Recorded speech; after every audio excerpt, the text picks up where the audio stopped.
Hi, നമുക്കിന്ന് പുതിയൊരു system എടുക്കാം. Nerve muscle physiology. ഓക്കെ, നമുക്ക് നർവ്സിനെ കുറിച്ച് പഠിക്കണം. ഓക്കെ, എന്താണ് നർവ്സ്, എന്തൊക്കെയാണ് നർവ്സിൻ്റെ പ്രോപ്പർട്ടീസ്, എന്തൊക്കെ ടൈപ്സ് ഓഫ് നർവ് ഫൈബേഴ്സ് ഉണ്ട്. ഓക്കെ, അതാണ് നർവ്. ഓക്കെ, ദെൻ ഒരു ഹൈഫൺ ഇട്ടത് ന്യൂറോ മസ്കുലാർ ജംഗ്ഷൻ ആണ്. മനസ്സിലായി? നർവ് മസിൽ ഫിസിയോളജിയാണ്. സോ നർവ് സപ്ലൈ, ഓക്കെ, മസിലിലേക്കുള്ള നർവ് സപ്ലൈ, അതിനിടയിലുള്ള ജംഗ്ഷനാണ് ന്യൂറോ മസ്കുലാർ ജംഗ്ഷൻ. ആ ജംഗ്ഷനെ കുറിച്ച് പഠിക്കണം. ഓരോ മസിൽസിനെ കുറിച്ചും പഠിക്കണം. ഓക്കെ, എന്താണ് മസിൽസിനെ എങ്ങനെയാണ് ജനറലി ക്ലാസിഫൈ ചെയ്ത്, അല്ലേ? 3 ടൈപ്പ് ഓഫ് മസിലാണ്: cardiac muscle, smooth muscle, then skeletal muscle. Okay, so ഓരോ മസിലിനും ഓരോ മസിലിൻ്റെ പ്രോപ്പർട്ടീസിനെയും കുറിച്ച് പഠിക്കണം. നർവ് മസിൽ ഫിസിയോളജി വളരെ ഇമ്പോർട്ടൻ്റ് ആണ്. സോ ആദ്യം നമുക്ക് ജസ്റ്റ് എന്തൊക്കെ ടൈപ്പ് ഓഫ് നർവ് ഫൈബേഴ്സ് ഉണ്ട്, എന്താണ് നർവ്, എന്തൊക്കെയാണ് നർവ്സിൻ്റെ പ്രോപ്പർട്ടീസ് എന്ന് നമുക്ക് പഠിക്കാം. ഓക്കെ, സോ ഒരു നർവ് എന്ന് പറഞ്ഞു കഴിഞ്ഞാൽ ഒരു കേബിൾ ലൈക്ക് ആക്സോൺ ആണ്. Okay, A nerve is N enclosed cable like bundle of axon, long slender projection of neurons in the peripheral nervous system. A nerve provides a common pathway for electrochemical impulse that are transmitted along each of the axon to the peripheral organs. There are nerve fibers in the central nervous system and the peripheral nervous system. The nerve fibers may be myelinated or unmyelinated. In the central nervous system, myelin is produced by oligodendrocytes, and the Schwann cell form the myelin sheath in the peripheral nervous system. നമുക്ക് ഓരോന്നും പഠിക്കാം. Nerve എന്ന് പറയുന്ന ഒരു axon ആണ്. Okay, axon ആണ് which carry the impulses. Okay, which carry the impulses. ഒന്നുകിൽ അത് ബ്രെയിനിൽ നിന്ന് നമ്മളെ സ്പൈനൽ കോഡിലേക്കും അതുപോലെ പെരിഫറിയിലേക്കും ഒക്കെ കൊണ്ടുപോകുന്നതാവാം. ഓക്കെ, അല്ലെങ്കിൽ മോട്ടോർ ഇൻഫർമേഷൻ ക്യാരി ചെയ്യുന്നതാവാം. ഓക്കെ, ഒന്നുകിൽ സെൻസറി ഇൻഫർമേഷൻ ക്യാരി ചെയ്യുന്നതാവാം, അല്ലെങ്കിൽ മോട്ടോർ ഇൻഫർമേഷൻ ക്യാരി ചെയ്യുന്നതാവാം. ഓക്കെ, സെൻസറി ഫൈബേഴ്സും ഉണ്ട്, മോട്ടോർ ഫൈബേഴ്സും ഉണ്ട്. ഓക്കെ, മോട്ടോർ ഫൈബേഴ്സും ഉണ്ട്. ഓക്കെ, ഒന്നുകിൽ ടച്ച്, പ്രഷർ, ടെമ്പറേച്ചർ, പെയിൻ, ഇതൊക്കെ സെൻസേഷൻ ക്യാരി ചെയ്യുന്നതാണ്. പെരിഫറൽ റിസപ്റ്റേഴ്സ് ബ്രെയിനിലേക്ക് ക്യാരി ചെയ്യുന്നതാണ്. ഓക്കെ, അതിനെ നമ്മൾ സെൻസറി നർവ് ഫൈബേഴ്സ് എന്നാണ് പറയുക. ഓക്കെ, മോട്ടോർ നർവ് ഫൈബേഴ്സ് എന്നാൽ നമ്മൾ മസ്കുലാർ ആക്ടിവിറ്റി എല്ലാം കൺട്രോൾ ചെയ്യുന്നത് മോട്ടോർ നർവ് ഫൈബേഴ്സ് ആണ്. ബ്രെയിൻ ഇൻഫ്ലുവൻസ് ചെയ്തിട്ട്, ഓക്കെ, നമ്മളെ സ്കിൽഡ് വളണ്ടറി ആക്ടിവിറ്റി എല്ലാം കൺട്രോൾ ചെയ്യുന്നത് മോട്ടോർ നർവ് ഫൈബേഴ്സ് ആണ്. ഓക്കെ, മോട്ടോർ നർവ് ഫൈബേഴ്സ് ആണ്. ഓക്കെ, ഇങ്ങനെയാണ് രണ്ട് ആക്ച്വലി സെൻസറി ഫൈബേഴ്സും ഉണ്ട്, മോട്ടോർ ഫൈബേഴ്സും ഉണ്ട്. Anyway it's a cable like axon ആണ്. Cable like axon. It provides a common pathway for electrochemical nerve impulses that are transmitted along each of the axon in the peripheral organs. Okay, CNSലെ peripheral nerve ഫൈബേഴ്സും ഉണ്ട്, PNSലെ nerve ഫൈബേഴ്സും ഉണ്ട്. Okay, central nervous സിസ്റ്റത്തിലെ nerve fibers. There are nerve fibers in the central nervous system and the peripheral nervous system, and nerve fibers may be myelinated or unmyelinated. In the central nervous system, myelin provide ചെയ്യുന്നത് central nervous systemത്തിൽ myelin provide ചെയ്യുന്നത് oligodendrocytes ആണ്. oligodendrocytes ആണ്. Peripheral nervous systemത്തിൽ myelin provide ചെയ്യുന്നത് എന്താണ്? Schwann cells എന്ന് പറയും. Okay, Schwann cells. Okay, anyway ഈ nerve fibers, okay, nerve fibersനെ നമ്മൾ ട്രാക്ട് എന്നും പറയാറുണ്ട്. Okay, tract.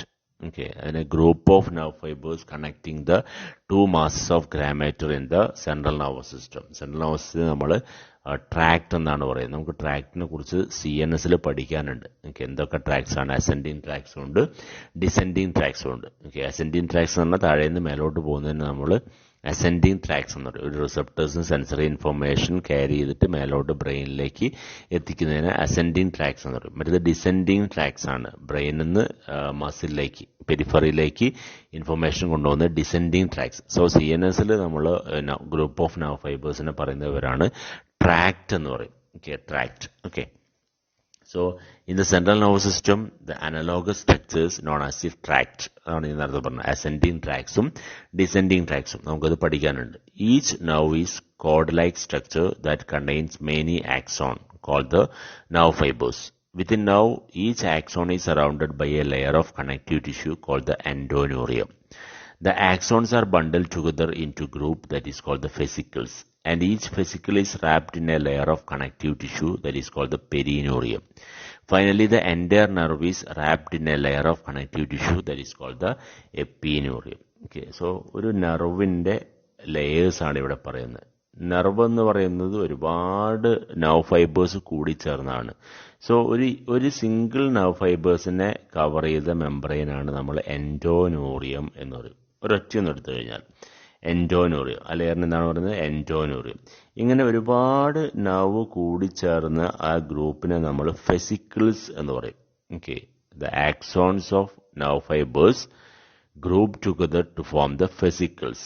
ഓക്കെ, ആ ഫെസിക്കിളിനെ കവർ ചെയ്തിട്ട് അടുത്ത ലെയർ കാണും. അതിനെ നമ്മൾ പറയുന്ന പേരാണ് പെരിനൂറിയം എന്ന് പറയും.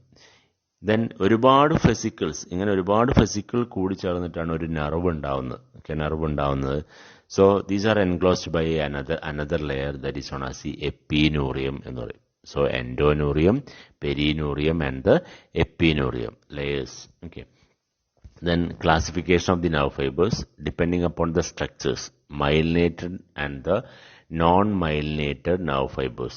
Okay, സ്ട്രക്ചറിനെ ബേസ് ചെയ്തിട്ട് നമുക്ക് മൈലിനേഷൻ, നിങ്ങൾക്കറിയാമല്ലോ മൈലിൻ ഷീത്ത്. ഓക്കെ, പണ്ട് ചെറിയ ക്ലാസ്സിൽ നിങ്ങൾ പഠിച്ചിട്ടുണ്ടാവും മൈലിൻ ഷീത്ത് ഇല്ലാത്ത nerve ഫൈബേഴ്സും ഉണ്ട്, മൈലിൻ ഷീത്തുള്ള nerve ഫൈബേഴ്സും ഉണ്ട്. മൈലിൻ ഷീത്തുള്ള nerve ഫൈബേഴ്സിന്റെ പ്രത്യേകത എന്താണ്? കണ്ടക്ഷൻ വെലോസിറ്റി കൂടുതലായിരിക്കും. Myelinated and the non-myelinated nerve fibers. Myelinated nerve fibers are the fibers that are covered by myelin sheath. Non-myelinated nerve fibers are the nerve fibers which are not covered by the myelin sheath. Then depending upon the distribution, somatic nerve fibers and the visceral or the autonomic nerve fibers. Somatic nerve fibers supply the skeletal muscles of the body. Autonomic nerve fibers supply the various internal organs of the body. Skeletal മസിലേക്ക് supply ചെയ്യുന്ന അധികം nerve ഫൈബേഴ്സിന് നമ്മൾ somatic nerve fibres എന്നാണ് പറയുന്നത്. Visceral ഓർഗൻസിലേക്ക് supply ചെയ്യുന്ന visceral അല്ലെങ്കിൽ autonomic nerve fibres എന്ന് പറയും. Then depends upon the origin, cranial nerve fibres and the spinal nerve fibres. Okay, cranial നെർവ്സും സ്പൈനൽ നെർവ്സും എല്ലാവർക്കും അറിയാം. Cranial nerves, okay, olfactory, optic, oculomotor, trochlear, trigeminal, etc. ഇതൊക്കെ എന്താണ്? ക്രേനിയൽ നെർവ് ഫൈബേഴ്സ് ആണ്, originated from the cranium. Spinal nerve fibres 31 spinal nerve fibres ഉണ്ട്. Cervical, thoracic, അല്ലെ, sacral, coccygeal എന്ന് പറഞ്ഞിട്ട് എന്താണ് 31 pairs of spinal nerves originated from the spinal cord. Okay, so nerve fibers originating from the brain are called the cranial nerve fibers. Nerve fibers arising from the spinal cord are called the spinal nerve fibers. Then depending upon the function, sensory fibers and the motor fibers, like sensory or efferent fibers, motor fibers or the efferent fibers. Sensory nerve fibers carry the sensory information from the different parts of the body to the central nervous system.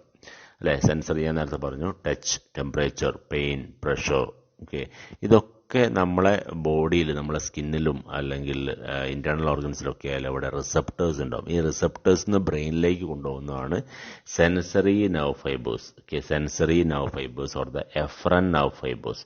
Then motor nerve fibers carry the motor impulses from the central nervous system to the different parts of the body. നമ്മളെ മസിലിന്റെ ആക്ടിവിറ്റികളെല്ലാം control ചെയ്യുന്നത് motor nerve fibres ആണ്, originated from the central nervous system. Okay, so there are sensory nerve fibers and the motor nerve fibers depending upon the function. അല്ലെങ്കിൽ physiologically നമ്മൾ sensory fibres, motor fibres എന്നാണ് പറയുക. അനാട്ടമിക്കലി പറയുകയാണെങ്കിൽ നമ്മൾ efferent fibres and efferent fibres എന്നാണ് പറയാറ്. Okay, then depending upon the secretion of neurotransmitters, adrenergic nerve fibers and the cholinergic nerve fibers.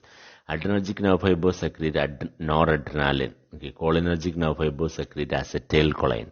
Okay, neurotransmitters release ചെയ്യുന്നതിനനുസരിച്ച് nerve ഫൈബേഴ്സിനെ ക്ലാസിഫൈ ചെയ്തിട്ടുണ്ട്. Adrenergic nerve fibers and the cholinergic nerve fibers. അഡ്രിനാലിനും നോറഡ്രിനാലിനും ഒക്കെ secrete ചെയ്തതിന് നമ്മൾ അഡ്രിനർജിക് nerve fibers എന്നാണ് പറയുക. ഓക്കെ, അസറ്റൈൽകൊളൈൻ സെക്രീറ്റ് ചെയ്തതിന് നമ്മൾ cholinergic nerve fibers പറയും. Then depending upon the diameter and the conduction of impulse, Erlanger and Gasser classified the nerve fibers into 3 major groups on the basis of diameter of these fibers and the velocity of conduction of the impulses. Okay, impulse conduction അനുസരിച്ചും thickness അനുസരിച്ചും നമ്മൾ nerve ഫൈബേഴ്സിനെ classify ചെയ്തിട്ടുണ്ട്. That is a type A, type B and the type C. ഇതൊക്കെയാ type A, type B and the type C.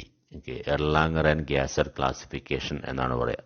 അതിൽ type എയിൽ തന്നെ diameter അനുസരിച്ച് A alpha, A beta, A gamma, A delta, then type B fibres and type C fibres. ഏറ്റവും diameter കൂടുതലാണ് ഇതിൽ A alpha fibres. 12 to 24 micrometre diameter ആണുള്ളത്. അതിൻ്റെ velocity എന്ന് പറഞ്ഞാൽ 70 to 120, 120 meter per second. So ഇതിന്റെ പ്രത്യേകത എന്നാൽ larger diameter fibres having A higher conduction velocity. അതിലും കുറവാണ് എ ബീറ്റ ഫൈബേഴ്സ്.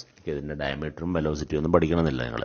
അതിലും കുറവാണ് എ ഗാമ ഫൈബേഴ്സിന്, അതിലും കുറവാണ് എ ഡെൽറ്റ ഫൈബേഴ്സ്. അതിലും കുറവുള്ളതാണ് ടൈപ്പ് ബി ഫൈബേഴ്സ് ആയി തിരിച്ചിരിക്കുന്നത്. അതിന്റെ ഡയമീറ്റർ 1 to 2 ആണ്. 1 to 2.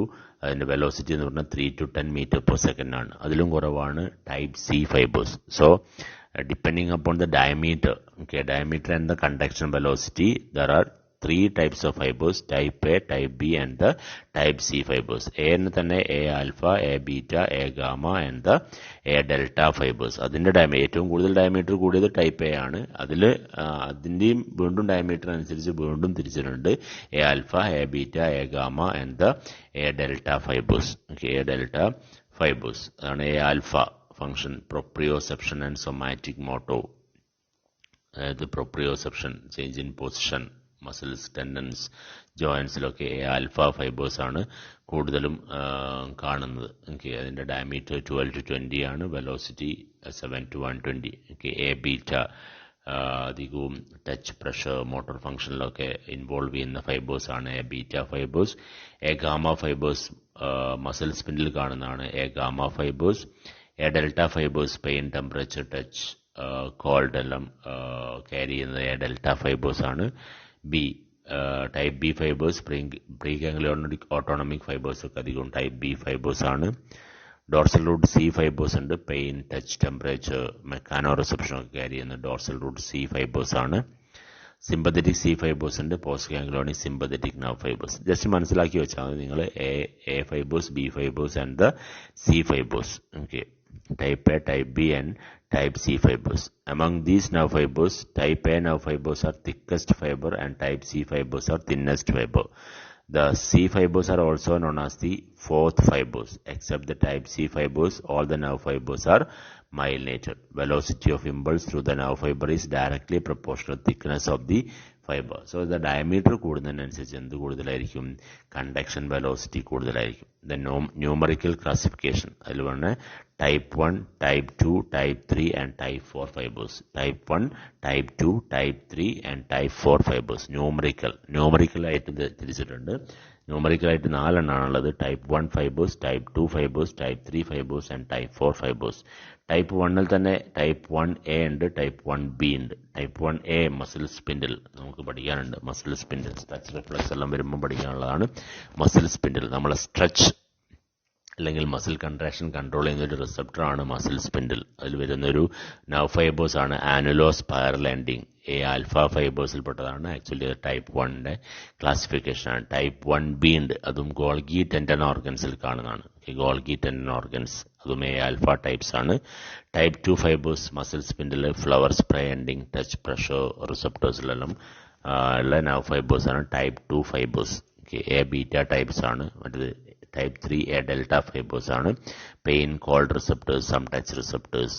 Then type 4 pain, temperature and other receptors. ഇത് മനസ്സിലാക്കി വെച്ചാൽ മതി. Type 1, type 2, type 3 and type 4. ഇത് വേണമെന്നില്ല. Physico clinical classification. സെൻസിറ്റിവിറ്റി അനുസരിച്ച് hypoxia, sensitivity to hypoxia, more susceptible fibres ഉണ്ട്, ഇന്റർമീഡിയറ്റ് ഫൈബേഴ്സ് ഉണ്ട്, ലീസ്റ്റ് സസെപ്റ്റബിൾ ഫൈബേഴ്സ് ഉണ്ട്. അത് വേണമെന്നില്ല. എനിവേ നർവ് ഫൈബേഴ്സിനെ ക്ലാസിഫൈ ചെയ്തിരിക്കുന്നത് ഇങ്ങനെയാണ്. സ്ട്രക്ചറിന്റെ ബേസിൽ മൈലിനേറ്റഡ് എന്നും അൺമൈലിനേറ്റഡ് എന്നും. മൈലിനുള്ളതും മൈലിനില്ലാത്തതും depending upon the distribution. So myelin CNSൽ പ്രൊവൈഡ് ചെയ്യുന്നത് ഒളിഗോഡെൻഡ്രോസൈറ്റ്സും PNSൽ പ്രൊവൈഡ് ചെയ്യുന്നതാണ് ഷ്വാൻ സെല്ലും. ഡിസ്ട്രിബ്യൂഷൻ അനുസരിച്ച് സ്കെൽറ്റൽ മസിലായി സപ്ലൈ ചെയ്യുന്നത് സൊമാറ്റിക് നർവ് ഫൈബേഴ്സ് എന്നും, വിസൽ ഓർഗൻസിൽ സപ്ലൈ ചെയ്യുന്നതിന് ഓട്ടോണമിക് നർവ് ഫൈബേഴ്സ് എന്നും, ഒറിജിൻ അനുസരിച്ച് ക്രേനിയൽ നർവ്സ് എന്നും സ്പൈനൽ നർവ്സ് എന്നും, ഫംഗ്ഷൻ അനുസരിച്ച് സെൻസറി ഫൈബേഴ്സ് എന്നും മോട്ടോർ ഫൈബേഴ്സ് എന്നും. ആക്ച്വലി നമ്മൾ ഫിസിയോളജിക്കലി പറയുകയാണെങ്കിൽ സെൻസറി നർവ് ഫൈബേഴ്സ് എന്നും മോട്ടോർ നർവ് ഫൈബേഴ്സ് എന്നാണ് പറയാറ്. സെൻസറിയും മോട്ടോറും. അനാട്ടമിക്കലി പറയുകയാണെങ്കിൽ എഫറൻ ഫൈബേഴ്സും ഇഫറൻ ഫൈബേഴ്സും എന്നും പറയാറുണ്ട്. Then depending upon the secretion of neuro transmitters, adrenergic and the cholinergic nerve fibres. Then depending upon the diameter, type A, type B and type C fibres. ഇത്രയാണ് അതിൻ്റെ classification. Then properties of nerve fibers. Okay, properties of nerve fibers. There is excitability, all or none low, refractory period, accommodation, conductivity.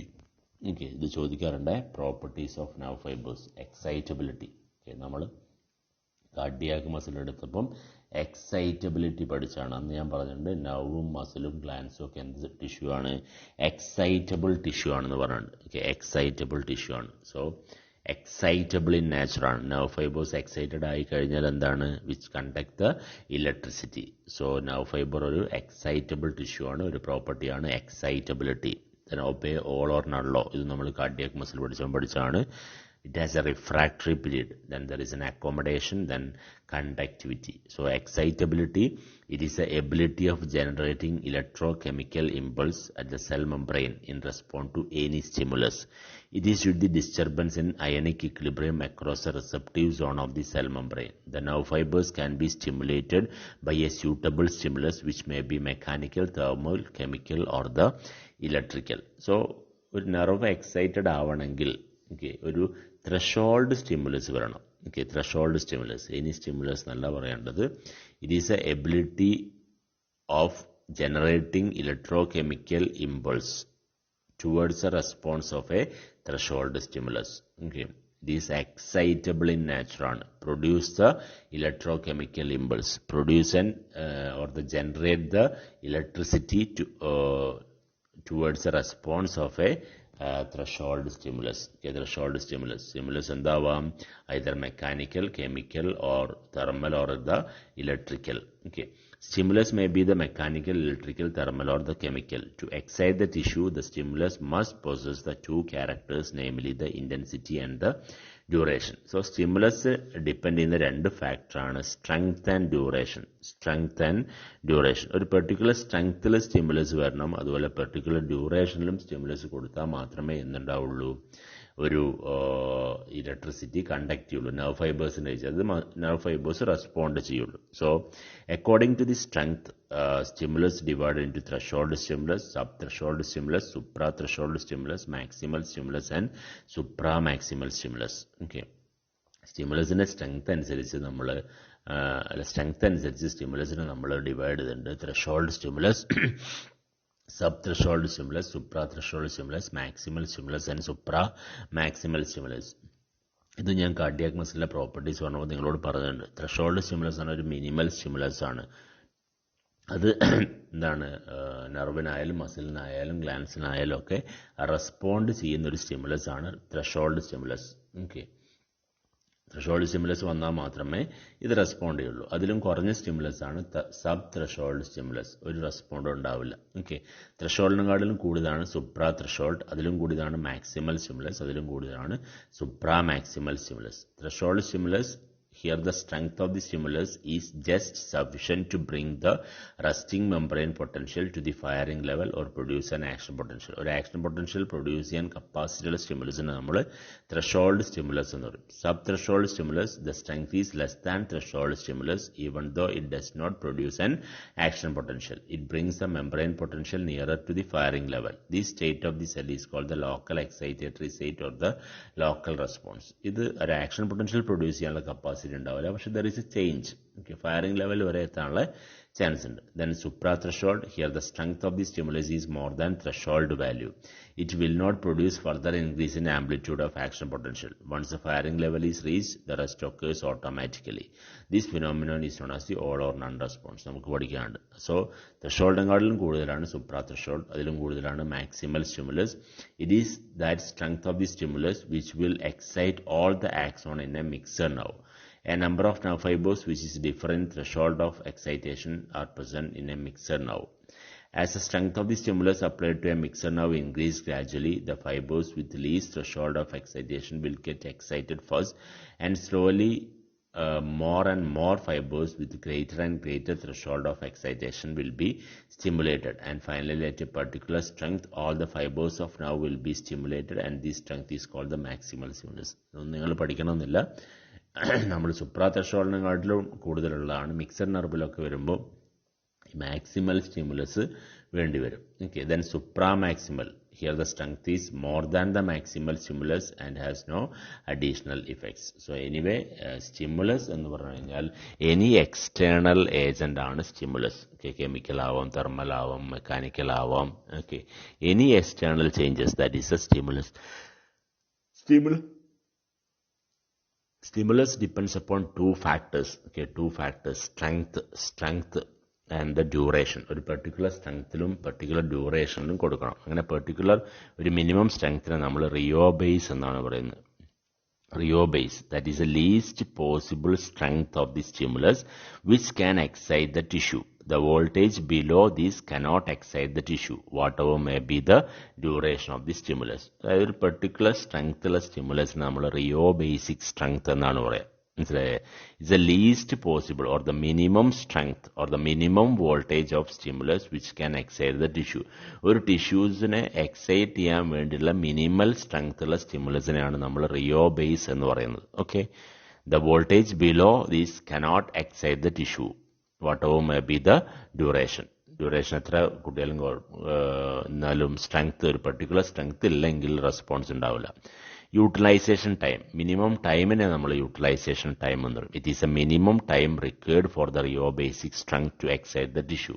ഒരു minimum ഡ്യൂറേഷനും കൊടുക്കണമെന്ന് പറഞ്ഞില്ല, minimum duration നമ്മൾ physiological പറയുന്ന ടൈമാണ് utilisation time എന്ന് പറയും.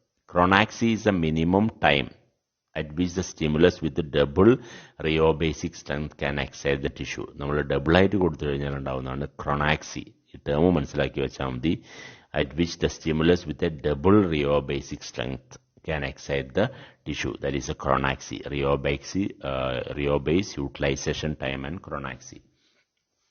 To excite the tissue, the stimulus must be applied for some minimum duration, whatever may be the strength of the stimulus. However, the duration of the stimulus to excite the tissue depend upon the strength of the stimulus. The relationship between the strength and duration of the stimulus can be demonstrated by means of an excitability curve or the strength duration curve. Okay. In this curve, the stimulus is plotted vertically and the duration horizontally. Okay, ഇതിന് നമ്മൾ strength duration curve എന്നാണ് പറയുക. Okay, strength duration curve. Okay, so stimulus, that is A stimulus. നമുക്ക് ഇനി എന്താണ് nerve action potential പഠിക്കുക. Okay, excitability, ഒരു excitable ആയിക്കഴിഞ്ഞാൽ എന്താണ്, ഒരു നെർവ് എക്സൈറ്റബിൾ ആയിക്കഴിഞ്ഞാൽ എന്ത് പ്രൊഡ്യൂസ് ചെയ്യുമെന്നാണ് പറഞ്ഞത് ഞാൻ. നെർവ് എക്സൈറ്റഡ് ആയിക്കഴിഞ്ഞാൽ ഒരു ആക്ഷൻ പൊട്ടൻഷ്യൽ പ്രൊഡ്യൂസ് ചെയ്യും. സോ നമുക്ക് നോക്കാം, നമ്മൾ കാർഡിയാക് മസിലിൻ്റെ ആക്ഷൻ പൊട്ടൻഷ്യൽ പഠിച്ചു, നിങ്ങൾ ഓർക്കുന്നുണ്ടോ എന്നറിയില്ല. 3 ടേം നമ്മൾ പഠിച്ചു. Resting membrane potential, then action potential. Membrane potential എന്ന് പറഞ്ഞാൽ നെർവിനായാലും മസിലിനായാലും എന്ത് ഡിഫറൻസ് ഉണ്ട്, ഒരു പൊട്ടൻഷ്യൽ ഡിഫറൻസ് ഉണ്ട്. ഇൻസൈഡിലും ഔട്ട് സൈഡിലും വ്യത്യാസമുണ്ട്. അതിനാണ് നമ്മൾ membrane potential. Resting membrane potential എന്ന് പറഞ്ഞാൽ membrane potential during resting condition, that is A resting membrane potential. അല്ലെ, കാർഡിയാക് മസിൽ നമ്മൾ പഠിച്ചു. കാർഡിയക് മസിലിന്റെ റെസ്റ്റിംഗ് മെംബ്രെയിൻ പൊട്ടൻഷ്യൽ എത്രയാണ്? -90 മില്ലിവോൾട്ട് ആയിരുന്നു അല്ലേ? -90 മില്ലിവോൾട്ട് ആണ്. അവിടുന്ന് ഒരു സ്റ്റിമുലസ് കൊടുത്തു കഴിഞ്ഞപ്പോൾ എന്താ ഉണ്ടായി? ഡീപോളറൈസേഷനും റീപോളറൈസേഷനും ഉണ്ടായി അല്ലേ? ഡീപോളറൈസേഷൻ ആൻഡ് റീപോളറൈസേഷൻ നമ്മൾ പഠിച്ചില്ലേ? Rapid depolarisation, rapid repolarisation, plateau phase, slow repolarisation, ഇതെല്ലാം നമ്മൾ കാർഡിയാക് മസിൽ പഠിച്ചു. ഇനി നെർവിൻ്റെയും അതേപോലെ പഠിക്കണം. Okay, action potential begins with sudden changes from normal resting membrane potential to a positive potential, that is a depolarization, then back into the resting membrane potential. Okay, so ഒരു നെർവിന്റെ resting membrane potential എന്ന് പറഞ്ഞു കഴിഞ്ഞാൽ -70 millivolt ആണ്. So നമ്മളൊരു stimulus വന്നു കഴിഞ്ഞാൽ ആ -70 positive സൈഡിലേക്ക് പോകും. ഓക്കെ, പോസിറ്റീവ് ഒരു +35 മില്ലിവോൾട്ടോളം പോകും. Okay, plus 35 millivolt. Then regain back into the resting membrane potential. So positive സൈഡിലേക്ക് പോകുന്നതിന് നമ്മൾ എന്ത് പറയുന്നു? ഡീപോളറൈസേഷൻ എന്ന് പറയുന്നു. തിരിച്ച് regain back in to the resting membrane potential, അതിനെന്താണ് നമ്മൾ പറയുന്നത്? റീപോളറൈസേഷൻ എന്ന് പറയുന്നു. സോ ആക്ഷൻ പൊട്ടൻഷ്യൽ എന്താണെന്ന് ഞാൻ പറഞ്ഞിട്ടുണ്ട്, ബൈഫേസിക് ഇൻ നേച്ചർ ആണെന്ന്. കഴിഞ്ഞ കാർഡിയാക് മസിൽ എടുക്കുമ്പോൾ ഞാൻ പറഞ്ഞതാണ്, ബൈഫേസിക് ഇൻ നേച്ചർ എന്ന് പറഞ്ഞാൽ ഡീപോളറൈസേഷൻ ഫേസും ഉണ്ടാവും, റീപോളറൈസേഷൻ ഫേസും ഉണ്ടാവും. ഓക്കെ, സോ നമുക്കൊരു നെർവിന്റെ ആക്ഷൻ പൊട്ടൻഷ്യൽ നോക്കാം. നെർവിന്റെ ആക്ഷൻ പൊട്ടൻഷ്യൽ ഫേസ് എന്തൊക്കെയാണ് നോക്കാം. അതിലൊന്നാമത്തെ ഫേസ് ആണ് resting stage, resting membrane potential, then stimulus artifact, then latent period, then slow depolarization, firing level, rapid depolarization and rapid repolarization, together known as the spike potential, then after depolarization or the slow repolarization, then after hyperpolarization. These are the phase of the action potential of a nerve fiber. Nerve fiber ന്റെ action potential ന്റെ phase ആണ് പറയുന്നത് resting condition, resting stage, stimulus artifact, latent period, slow depolarization, firing level, rapid depolarization and rapid repolarization. അത് രണ്ടിനെയും കൂടി പറയുന്ന പേരാണ് spike potential. After depolarization or the slow repolarization, then after hyperpolarization. നമുക്ക് നോക്കാം. ആദ്യത്തെ സ്റ്റേജ് റെസ്റ്റിംഗ് സ്റ്റേജ് ആണ്. Resting membrane potential, നെർവിന്റെ റെസ്റ്റിംഗ് മെംബ്രെയിൻ പൊട്ടൻഷ്യൽ എത്രയാണ്? -70 millivolt ആണ്. At rest inside the membrane is negative and outside the membrane is positive. Since the potassium permeability is greater than the sodium permeability, therefore potassium channel maintain the resting membrane potential. Okay, resting membrane potential maintain ചെയ്യുന്നത് sodium potassium പമ്പാണ്. Okay, so നിങ്ങൾ ഇത്ര പഠിച്ചാൽ മതി. Resting സ്റ്റേജിൽ എത്രയാണ്? Resting membrane potential -70 millivolt ആണ്. Okay, so ഇവിടുന്ന് നമ്മളൊരു സ്റ്റിമുലസ് കൊടുത്തു കഴിഞ്ഞു കഴിഞ്ഞാൽ എന്തുണ്ടാവും? പതുക്കെ ഡീപോളറൈസ് ചെയ്യാൻ തുടങ്ങും. ഓക്കെ, സോ നമ്മൾ ആ സ്റ്റിമുലസ് കൊടുക്കുമ്പം ഉടനെ തന്നെ അങ്ങ് ഡീപോളറൈസ് ചെയ്യില്ല, കുറച്ച് കഴിഞ്ഞിട്ടാണ്. സോ അവിടെ ഒരു കറണ്ട് ലീക്കേജ് ഉണ്ടാവും. Okay, stimulus artifact. When the stimulus is applied, there is a slight irregular deflection occurs on the baseline for very short period. This is called the stimulus artifact. This is due to the leakage of the current from the stimulus stimulating electrode to the recording electrode. But stimulus artifact, there is a brief deflection along the baseline. Okay, there is a brief deflection of the baseline for a short period. Okay, this is the leakage of the current from the stimulating electrode to the recording electrode. Okay, then latent period, the stimulus artifact is followed by a short period without any change. അവിടെ electrical mechanical changes ഒന്നും ഇല്ലാത്ത period നമ്മൾ latent period എന്ന് പറയും. നമ്മൾ മുമ്പ് പഠിച്ചാണ് latent period. It is a time interval between the point of stimulus and the point of contraction. Actually നമ്മൾ stimulus കൊടുത്ത ഉടനെ എന്ത് ചെയ്യുന്നില്ല, നെർവ് റെസ്പോണ്ട് ചെയ്യുന്നില്ല, ഡീപോളറൈസേഷൻ ഉണ്ടാവുന്നില്ല, കുറച്ച് സമയം അവിടെ ഉണ്ട്. ആ സമയത്തിനാണ് നമ്മൾ ലേറ്റന്റ് പീരീഡ്. ആ സമയത്ത് ഉണ്ടാവുന്ന ഡിഫ്ലക്ഷൻ ഒരു ചെറിയ നമുക്ക്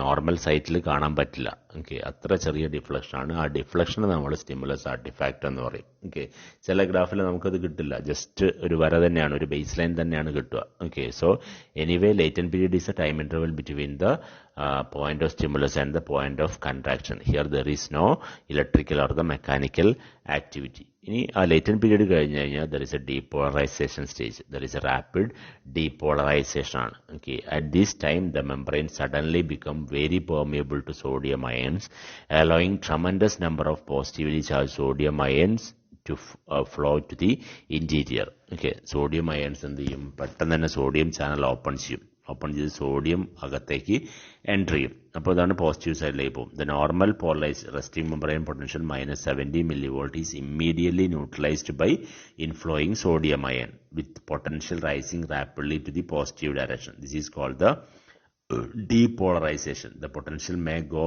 up to 0 or even up to +35 millivolt. In large nerve fibers, membrane potential overshoot beyond the 0 level and become somewhat positive. But in some smaller fibers as well as many CNS neurons, the potential merely approaches the 0 level and does not overshoot the positive state. അതായത് ചില കേസിൽ ഇത് 0ന്റെ മേലെ പോകും. നമ്മുടെ skeletal മസിലിന്റെ കേസിൽ ഇത് 0ന്റെ മേലെ പോകുന്നുണ്ട്, മനസ്സിലായോ? അതായത് സീറോൻ്റെ മേലെ പോകുന്നതിന് നമ്മൾ ഓവർഷൂട്ട് എന്നാണ് പറയുക, beyond the level of the zero. നമ്മളിവിടെ ന്യൂറോണിൻ്റെ കേസിലായാലും ഇത് -17 എത്ര വരെ പോവും, +35 millivolt വരെ പോവും. അത് നമ്മൾ റാപ്പിഡ് ഡീപോളറൈസേഷൻ എന്നാണ് പറയുക. Okay, it is to the opening of the sodium channel, fast sodium channel, explosive entry of the sodium into the cell. Then repolarization, sudden repolarization within 10,000 seconds after the membrane become highly permeable to sodium ion, sodium channel begin to close and potassium channel open more than they normally do. Then the rapid diffusion of potassium into the exterior re-establishes the normal negative resting membrane potential. This is called the repolarization of the membrane. ഒരു +35 millivolt അത് critical level എത്തിക്കഴിഞ്ഞ് കഴിഞ്ഞാൽ അവിടെ sodium channel close ആവും, potassium permeability increase ചെയ്യും. So there is A potassium channel open, there is a sudden repolarisation നടക്കും. Okay, so ഈ sudden depolarization, sudden repolarization together known as the spike potential. When the depolarization is completed, the repolarization start. Initially the repolarization occurs rapidly, then slowly. പെട്ടെന്ന് റാപ്പിഡായിട്ട് താഴ്ന്നു വരും, പിന്നെ slowly ആണ് regain back in to the resting membrane potential. ഇങ്ങനെ റാപ്പിഡായി depolarise, the rapid rise in depolarisation and rapid fall in repolarisation together known as the spike potential.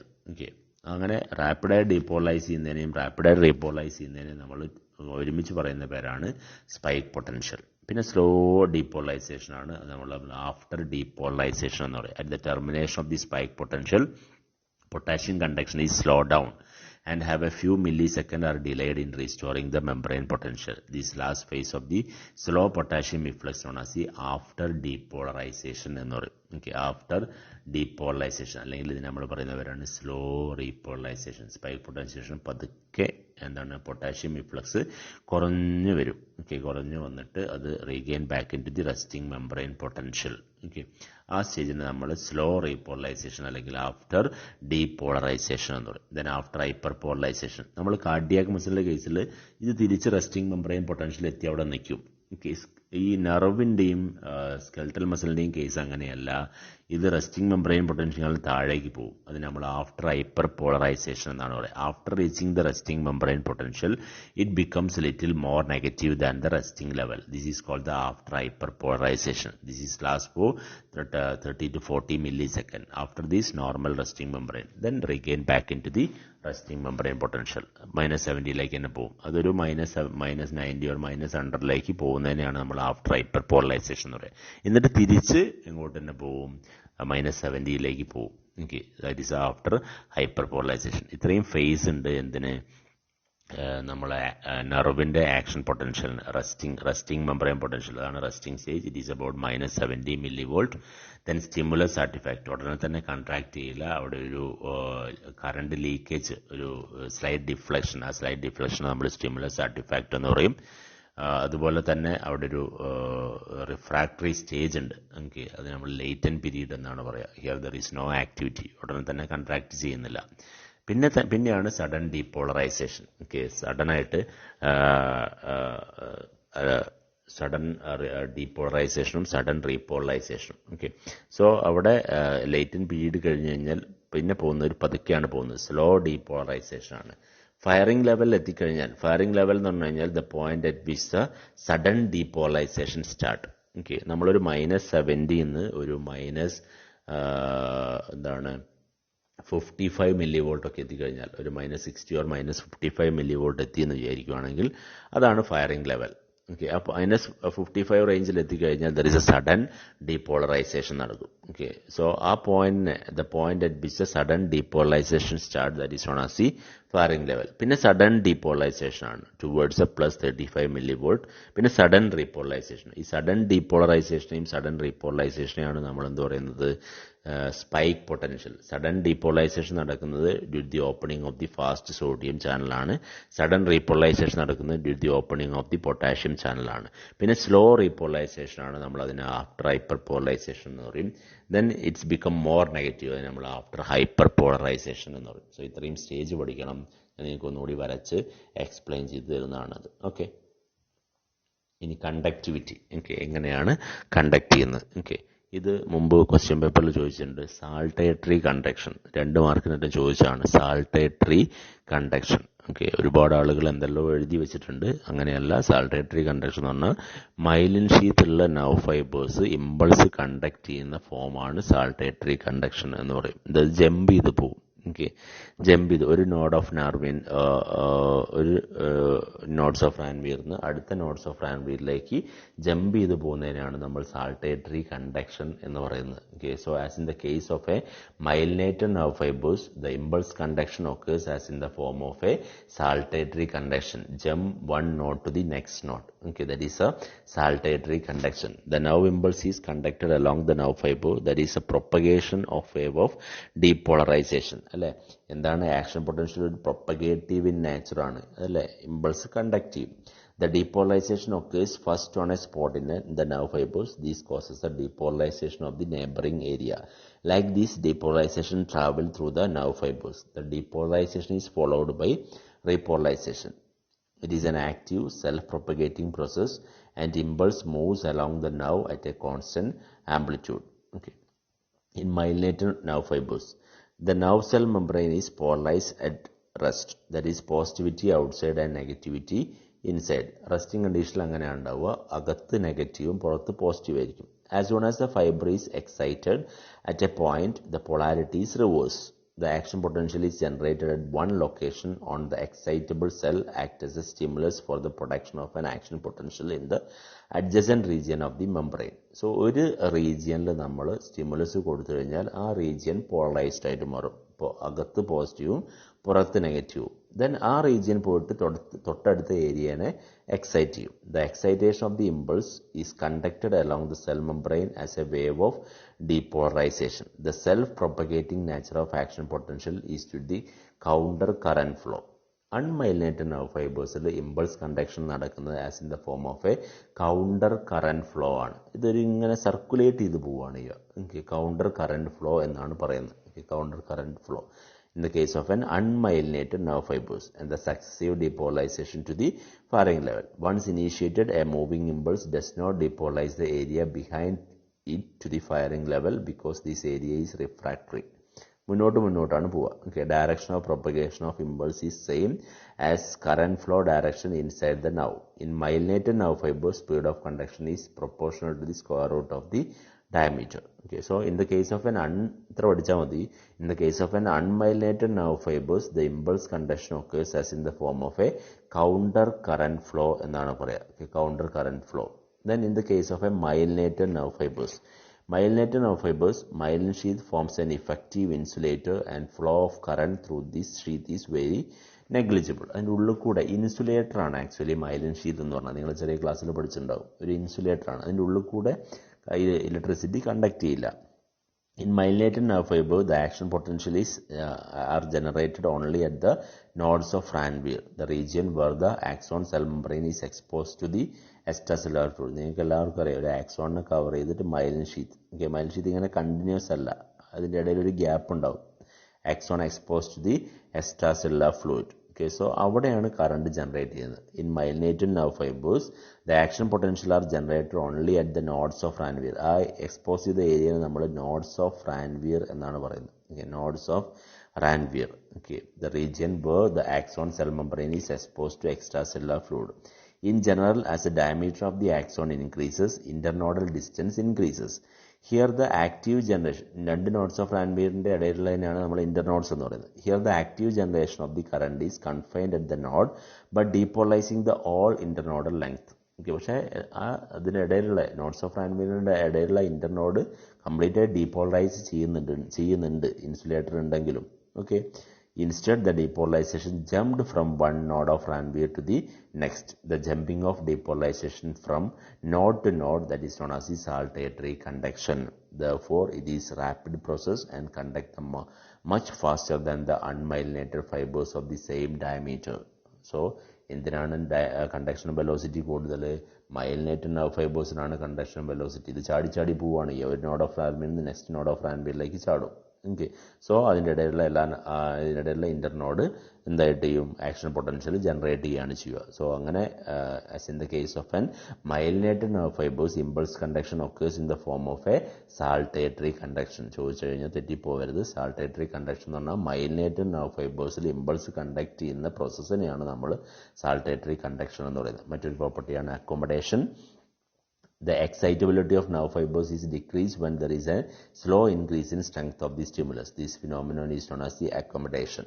Okay, നമ്മൾ continuous ആയിട്ട് stimulus കൊടുത്തു കഴിഞ്ഞ് കഴിഞ്ഞാൽ ഇത് റെസ്പോണ്ട് ചെയ്യാത്ത അവസ്ഥ വരും. Okay, it is accommodated. Okay, the excitability of the nerve fiber is decreased when there is an increase in strength of the stimulus. When the stimulus of the sufficient strength is applied quickly, the action potential is produced. However, when the stimulus strength is increased slowly to the firing level, no action potential is produced. This phenomenon of adaptation to the stimulus is known as the accommodation. Adapted to the strength of stimulus. Okay, adapted to the strength of the stimulus. ആ പ്രോസസ്സിനെ നമ്മൾ adaptation or the accommodation എന്ന് പറയും. Then all or none law. നമ്മൾ cardiac muscle പഠിച്ചാണ് all or none law. ഒരു stimulus വന്നു, ഒരു full fledged action potential ഉണ്ടായി. പിന്നെ നമ്മൾ എത്ര സ്ട്രെങ്ത് ഓഫ് ദി സ്റ്റിമുലസ് കൊടുത്തു കഴിഞ്ഞാൽ എന്തുണ്ടാവില്ല, there is no increment of the height of the action potential. അത് തന്നെയാണ് ഇവിടെ all or none law. The nerve fibres once it respond, കോൺട്രാക്റ്റിൽ കേട്ടോ, once it responds with the maximum force of contraction. Okay, maximum strength. Okay, once it responds with the maximum strength, the amplitude of the action potential cannot be increased by increasing strength of the stimulus. Okay, അങ്ങനെ തന്നെ എഴുതണം. ഇത് മസിലുള്ളത് ഇങ്ങോട്ട് എഴുതിയാൻ തോന്നുന്നു. Okay, the nerve fibers once it responds with the maximum strength. Okay, maximum strength. Okay, or the action potential is produced. The amplitude of action potential cannot be increased by increasing strength. ഒരു maximum respond ഉണ്ടായി കഴിഞ്ഞു കഴിഞ്ഞാൽ നമ്മൾ എത്ര സ്ട്രെങ്ത്തിൽ stimulus കൊടുത്തു കഴിഞ്ഞാലും there is no response. Okay, so action potential is all or none response. If the stimulus is sub threshold, there is no action potential is produced.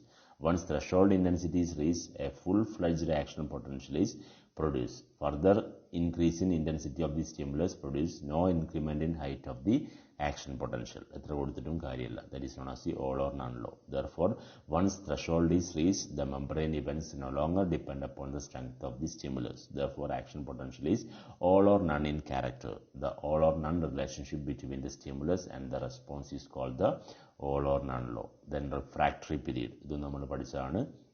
Refractory period is a period at which nerve does not give any response to the stimulus. Okay, നമ്മൾ ഇപ്പോൾ action പൊട്ടൻഷ്യലിൻ്റെ face പഠിച്ചില്ലേ. So action ഇവിടെ രണ്ട് type of refractory period ഉണ്ട്. Absolute refractory period and the relative refractory period. Absolute refractory period is A period during which nerve does not show any response at all, whatever may be the strength of the stimulus. Okay, അതായത് absolute refractory period എന്ന് പറഞ്ഞു കഴിഞ്ഞാൽ നമ്മളൊരു stimulus കൊടുത്തു, അവിടെ action potential ഉണ്ടായി. എനിക്ക് ഒരു ഡീപോളറൈസേഷൻ കഴിഞ്ഞു, ഒരു 1/3 പാർട്ട് റീപോളറൈസേഷനും കഴിഞ്ഞു. സോ അതുവരെ നമ്മൾ എത്ര സ്ട്രെങ്ത്തുള്ള സ്റ്റിമുലസ് കൊടുത്തു കഴിഞ്ഞാലും അത് റെസ്പോണ്ട് ചെയ്യില്ല. ആ പീരീഡ് നമ്മൾ അബ്സല്യൂട്ട് റിഫ്രാക്ടറി പീരീഡ് എന്നാണ് പറയുക. It's A period during which nerve does not show any response at all, whatever may be the strength of the stimulus. Absolute refractory period begins from the time of firing level is reached until the repolarization approximately 1/3 complete. Relative refractory period എന്ന് പറഞ്ഞാൽ ഈ absolute refractory periodന് ശേഷം നമ്മളൊരു double strength ഉള്ള stimulus കൊടുത്തു കഴിഞ്ഞാൽ it may respond. This is a period during which nerve shows some response if the strength of the stimulus is increased maximum. Relative refractory period begins at the end of absolute refractory period to the start of after depolarization. During this period, stimulus stronger than the normal stimulus can cause excitation. That is a refractory period. So important ആണ് properties of nerve fibers എന്ന് പറഞ്ഞ് ചോദിക്കാറുണ്ട്. Properties of nerve fibers. അതിൽ ഒന്നാമത്തെ പ്രോപ്പർട്ടിയാണ് excitability. Excitability. So അതിനകത്ത് നമുക്ക് resting membrane പൊട്ടൻഷ്യലും ആക്ഷൻ പൊട്ടൻഷ്യലിൻ്റെ ഫേസും പറയണം. മനസ്സിലായോ? റെസ്റ്റിംഗ് മെംബ്രെയിൻ പൊട്ടൻഷ്യൽ nerve ഫൈബേഴ്സിൻ്റെ റെസ്റ്റിംഗ് മെംബ്രെയിൻ പൊട്ടൻഷ്യത്തിലാണ് -70 mV ആണ്. ഓക്കെ, അത് ഡീപോളറൈസേഷൻ നടക്കുമ്പോൾ എത്ര വരെ പോവും? +35 mV വരെ പോവും. തിരിച്ച് regain back in to the -70 mV. Okay, ഇവിടെ നമുക്ക് ഒരുപാട് ഫേസ് പഠിക്കാണ്ട്. അത് റെസ്റ്റിംഗ് മെംബ്രെയിൻ പൊട്ടൻഷ്യൽ, അതുപോലെ തന്നെ stimulus artefact, latent period, slow depolarization, firing level, rapid depolarization and rapid repolarization, slow repolarization, then after hyperpolarization. ഇത്രയും എക്സൈറ്റബിലിറ്റിയിൽ പറയണം. ഓക്കെ, എക്സൈറ്റബിലിറ്റിയിൽ പറയണം. ദെൻ കണ്ടക്ടിവിറ്റിയിൽ രണ്ട് രീതിയിലാണ് പറയേണ്ടത്. മൈലിനേറ്റഡ് നെർവ് ഫൈബേഴ്സും അൺമൈലിനേറ്റഡ് നെർവ് ഫൈബേഴ്സും. മൈലിനേറ്റഡ് നെർവ് ഫൈബേഴ്സിൽ എങ്ങനെയാണ് കണ്ടക്ട് ചെയ്യുന്നത്? സാൾട്ടേറ്ററി കണ്ടക്ഷൻ എന്ന് പറയും. അൺമൈലിനേറ്റഡ് നെർവ് ഫൈബേഴ്സിലോ കൗണ്ടർ കറന്റ് ഫ്ലോ എന്ന് പറയും. ഓക്കെ, കൗണ്ടർ കറന്റ് ഫ്ലോ എന്ന് പറയും. Then accommodation. ഓക്കെ, നമ്മൾ കണ്ടിന്യൂസ് ആയിട്ട് നമ്മളൊരു സ്റ്റിമുലസ് കൊടുത്തു കഴിഞ്ഞാൽ ഇത് അതിൻ്റെ എന്താണ് എക്സൈറ്റബിലിറ്റി ഡിക്രീസ് ചെയ്യും.